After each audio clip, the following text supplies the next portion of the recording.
hərəkət edir. Çünki deyir ki, biz üçün dükan açmayıbsan. İndi inşallah bu ay fikirləşirəm, uşaqlar üçün də bir dükan eləyək burada ki, gələndə kafasını yükləyəkdən bir koftada zaten satar. Çünki uşaq elə şeydir ki, uşaq əlini uzatsa, o bir məsəl var, nənəm həmişə deyir, uşaq adamı düşmən qapısına aparar. Yəni, belə bir məsəl var. İndi bilməm, o başa düşərlər necə. Yəni, uşaq ağlansa, hər şey eləmək olar. Doğrudan, mən niyə uşaq deyim açım? 25 manata belə şeylər. Bax, ayaqqabılar, krasovkalar, hər şeyimiz var. Durun gəlin ekspresə.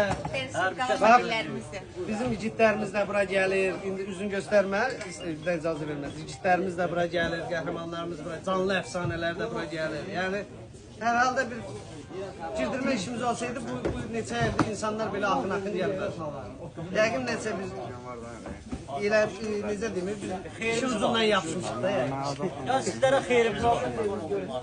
Ver göstər. Xeyrimiz olsun. Belə kişilərlə görüşək.